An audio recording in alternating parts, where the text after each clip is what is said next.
ഒരു പ്രശ്നമില്ല എന്താണ് കൂടിക്കാഴ്ചക്കുള്ള സാധ്യത? എന്താണ്? സുധാകരൻ വളരെ പ്രകോപിതനാണ്.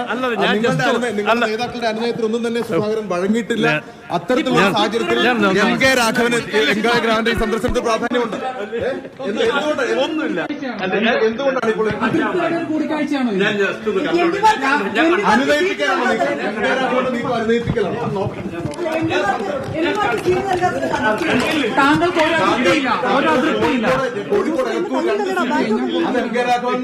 താല്പര്യമുള്ള രണ്ട് സീറ്റുകളായിരുന്നു. അവിടെ വേറെ സ്ഥാനാർത്ഥികൾ ഇല്ല. ഞാൻ ആവശ്യപ്പെട്ടത് സുധാകരന്റെ മാധ്യമങ്ങൾക്കാണെന്ന് അറിയിച്ചിട്ടുണ്ടല്ലോ. സുധാകരന്റെ മാധ്യമങ്ങൾക്കാണെന്ന് എം കെ രാഘവനാണ് മാധ്യമങ്ങളോട് പ്രതികരിച്ചത്. ഈ ചർച്ചകൾ തിരക്കുപിടിച്ച് നടക്കുകയാണ്. അനുനയ ശ്രമങ്ങൾ നടക്കുന്നു. അതിനിടയിലാണ് കൂടിക്കാഴ്ചക്കുള്ള സാധ്യത? എന്താണ്? സുധാകരൻ വളരെ പ്രകോപിതനാണ്. നേതാക്കളുടെ അനുനയത്തിൽ ഒന്നും തന്നെ സുധാകരൻ വഴങ്ങിയിട്ടില്ല. അത്തരത്തിലുള്ള സാഹചര്യത്തിൽ എം കെ രാഘവന് രാഘവന്റെ സന്ദർശനത്തിന് പ്രാധാന്യമുണ്ട്. എന്തുകൊണ്ടാണ് ഇപ്പോൾ അനുനയിപ്പിക്കാനാണോ എം കെ രാഘവന്റെ നീക്കം? അനുനയിപ്പിക്കലാണോ?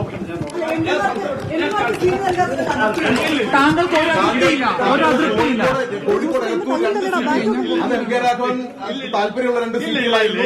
അവിടെ വേറെ സ്ഥാനാർത്ഥികൾ ഇല്ല. ഞാൻ ആവശ്യപ്പെട്ടത് എം കെ രാഘവൻ മാധ്യമങ്ങൾക്ക് മുന്നിൽ പ്രതികരിക്കുകയാണ്. ഒന്നുമില്ല എന്നാണ് പറയുന്നത്. ഒന്നുമില്ല എന്നാണ് നമുക്കും പറയാനും കേൾക്കാനും ആഗ്രഹം. ഒന്നുമില്ലാതിരിക്കട്ടെ, പ്രശ്നങ്ങളില്ലാതെ കാര്യങ്ങൾ പരിഹരിക്കപ്പെടട്ടെ. എന്തുകൊണ്ടാണ് കെ സുധാകരൻ ഇത്രയും കടുത്ത നിലപാടിൽ നിൽക്കുകയാണല്ലോ?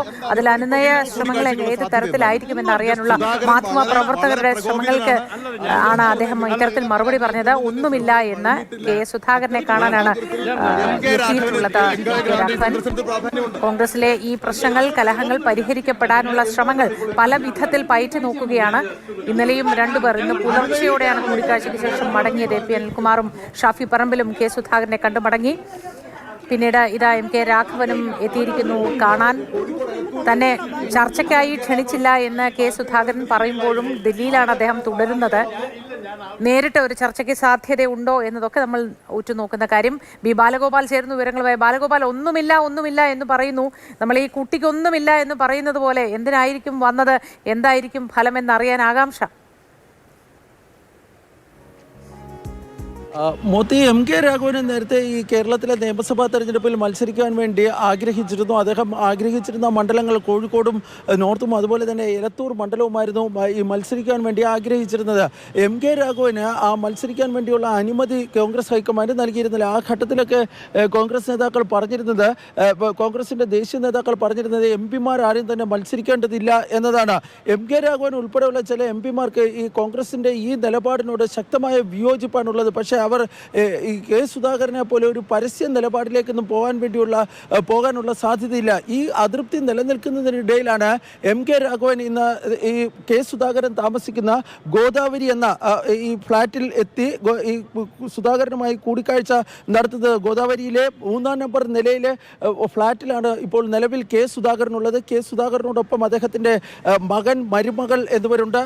അദ്ദേഹത്തിൻ്റെ ഡൽഹിയിലെ ഓഫീസ് സ്റ്റാഫും സന്തത സഹചാരികളും ഉണ്ട്. നമ്മൾ നേരത്തെ റിപ്പോർട്ട് ചെയ്തിരുന്നത് പോലെ തന്നെ ഈ സുധാകരനെ അനുനയിപ്പിക്കുന്നതിനുള്ള എല്ലാവിധ ശ്രമങ്ങളും കോൺഗ്രസ് ഹൈക്കമാൻഡിൻ്റെ ഭാഗത്ത് നിന്ന്, പ്രത്യേകിച്ച് വിശിഷ്ട KC വേണുഗോപാലിൻ്റെ ഭാഗത്ത് നിന്ന് നടക്കുന്നുണ്ട്. ഇന്നലെ രാത്രി എ പി അനിൽകുമാറിനെയും ഷാഫി പറമ്പിലിനെയും ഈ ഗോദാവരിയിലെ ഈ ഫ്ലാറ്റിലേക്ക് അയച്ച് 1.5 മണിക്കൂറോളം ഈ സുധാകരനെ അനുനയിപ്പിക്കുന്നതിനുള്ള ശ്രമം അവരുടെ ഭാഗത്ത് നിന്നുണ്ടായി. പക്ഷേ ആ അനുനയ ശ്രമങ്ങൾ ഫലം കണ്ടിട്ടില്ല എന്നാണ് ലഭിക്കുന്ന വിവരം.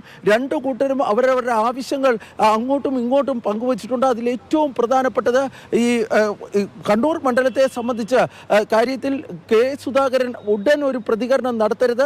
അദ്ദേഹത്തിൻ്റെ പ്രതികരണം ഈ കരുതലോ അല്ലെങ്കിൽ ആ പ്രതികരണം പരസ്യ പ്രതികരണത്തിലേക്ക് പോകരുതെന്നാണ് ഈ KC വേണുഗോപാലിൻ്റെ ദൂതുമായി എത്തിയ ഈ രണ്ട് നേതാക്കൾ സുധാകരനോട് ആവശ്യപ്പെട്ടത്. കാരണം സുധാകരൻ്റെ സ്ഥാനാർത്ഥിത്വം സംബന്ധിച്ച വിഷയം ഹൈക്കമാൻഡിൻ്റെ പരിഗണനയിലാണ്. ഹൈക്കമാൻഡ് ഉചിതമായ തീരുമാനമെടുക്കും. അതിനു മുമ്പ് സുധാകരൻ്റെ ഭാഗത്തു നിന്നൊരു തീരുമാനം അല്ലെങ്കിൽ ഒരു പരസ്യ പ്രതികരണം ഉണ്ടാകരുതെന്നാണ് ഈ നേതാക്കൾ ആവശ്യപ്പെട്ടിരിക്കുന്നത്. ഈ സാഹചര്യത്തിൽ കൂടിയാണ് ഇന്ന് രാവിലെ മാധ്യമങ്ങളെ കാണുവാനുള്ള സുധാകരന്റെ തീരുമാനം ഇപ്പോൾ തൽക്കാലത്തേക്കെങ്കിലും അത് മരവിപ്പിച്ചിരിക്കുന്നതെന്ന് വേണം പറയാൻ വേണ്ടി കഴിയുന്നത്. സുധാകരൻ ഇന്ന് പാർലമെന്റിലേക്ക് പോകുമോ എന്ന കാര്യം വ്യക്തമല്ല. പാർലമെന്റ് സമ്മേളനമാണ്. ഈ ഗോദാവരിയിൽ താമസിക്കുന്ന, ഗോദാവരിയിലും അതുപോലെ തന്നെ ഹൂഗ്ലിയിലും തൊട്ട് പിന്നിലുള്ള കൃഷ്ണയിലും ഒക്കെ താമസിക്കുന്ന നിരവധി എംപിമാർ ഈ പാർലമെന്റ് സമ്മേളനത്തിലേക്ക് പോകുന്ന ദൃശ്യങ്ങളൊക്കെയാണ്, അവരുടെ വാഹനങ്ങൾ കടന്നു പോകുന്ന ദൃശ്യങ്ങളൊക്കെയാണ് നമ്മൾ കാണുന്നത്. സുധാകരന്റെ വാഹനവും ഇവിടെ തയ്യാറായി കിടപ്പുണ്ട്. പക്ഷേ സുധാകരൻ ഈ പാർലമെന്റ് സമ്മേളനത്തിൽ പങ്കെടുക്കുന്നതിനായി ഇന്ന് പുറത്തേക്ക് പോകുമോ എന്ന കാര്യം വ്യക്തമല്ല. ഈ കോൺഗ്രസ് നേതൃത്വവുമായി സുധാകരൻ ചർച്ച ചെയ്യുകയാണെങ്കിൽ അത് എവിടെ വച്ചായിരിക്കും എന്നതാണ് ഏറ്റവും പ്രധാനപ്പെട്ട കാര്യം. നിലവിൽ കെ.സി. വേണുഗോപാൽ ഉൾപ്പെടെ ഉള്ളവർ, കെ.സി. വേണുഗോപാൽ അദ്ദേഹത്തിന്റെ ഔദ്യോഗിക വസതിയിലാണുള്ളത്. കെ.സി. വേണുഗോപാൽ 10:45 കൂടി മാത്രമായിരിക്കും ഔദ്യോഗിക വസതിയിൽ നിന്ന് പുറത്തേക്ക് പോകുക. ഈ ചില വാഹനങ്ങളൊക്കെ അത് ഈ മറ്റ് എംപിമാരുടെ വാഹനങ്ങളൊക്കെയാണ് ഇപ്പോൾ പൊയ്ക്കൊണ്ടിരിക്കുന്നത്. സുധാകരന്റെ വാഹനം തയ്യാറായി കിടപ്പുണ്ട്. പക്ഷേ സുധാകരൻ ഇന്ന് പാർലമെന്റിലേക്ക് പോകുമോ എന്ന കാര്യം വ്യക്തമല്ല. സുധാകരന്റെ അടുത്ത നീക്കം എന്താണ് എന്ന ആകാംക്ഷയോടുകൂടി ഈ കോൺഗ്രസ് നേതൃത്വവും കേരളത്തിലെ കോൺഗ്രസ് പ്രവർത്തകരുമൊക്കെ കാത്തിരിക്കുകയാണ്. സുധാകരൻ ഇന്ന് ഒരു വാർത്താ സമ്മേളനം നടത്തുമോ എന്നത് ഉൾപ്പെടെയുള്ള കാര്യങ്ങളിൽ ഒരു കൃത്യമായ ഒരു വ്യക്തത ഇപ്പോൾ വന്നിട്ടില്ല. പക്ഷേ ഇന്നലെ A.P. അനിൽകുമാറും ഷാഫി പറമ്പിലുമായുള്ള കൂടിക്കാഴ്ചയ്ക്ക് ശേഷം സുധാകരൻ ഈ വാർത്താ സമ്മേളനം നടത്തുന്നത് സംബന്ധിച്ചുള്ള തീരുമാനത്തിൽ ചെറിയൊരു മാറ്റം വരുത്തിയിരിക്കുകയാണ്. ഹൈക്കമാൻഡിന്റെ തീരുമാനത്തിനായി സുധാകരൻ കാത്തിരിക്കുന്നു എന്ന് വേണം കരുതേണ്ടത്. ഇതിനിടയിലാണ് M.K. രാഘവൻ അദ്ദേഹവുമായി ഇന്ന് രാവിലെ ഈ കൂടിക്കാഴ്ചയ്ക്കായി ഇവിടെ എത്തിയിട്ടുള്ളത്. ആ കൂടിക്കാഴ്ച ഇപ്പോഴും നടക്കുന്നുണ്ട്. ഇതിനുശേഷം M.K. രാഘവൻ ഈ പാർലമെന്റ് ഹൗസിലേക്ക് പോകുന്നതായിരിക്കും. ഏതായാലും നമ്മൾ നേരത്തെ പറഞ്ഞതുപോലെ തന്നെ M.K. രാഘവനെ സംബന്ധിച്ച് പറയുകയാണെങ്കിൽ M.K. രാഘവനും ഈ മത്സരിക്കാൻ അനുവദിക്കാത്തതിലുള്ള അതൃപ്തി രാഘവനെ സംബന്ധിച്ചിടത്തോളം ഉണ്ട്. ഇതിനിടയിലാണ് ഈ ഡൽഹിയിലെ ഈ ഗോദാവരി, ഈ പാർലമെന്റിന് തൊട്ടടുത്തുള്ള ഗോദാവരി എന്ന എംപിമാരുടെ ഫ്ളാറ്റിന് കേന്ദ്രീകരിച്ചുകൊണ്ടുള്ള നിർണായകമായ നീക്കങ്ങൾ ഇപ്പോൾ നടക്കുന്നത്.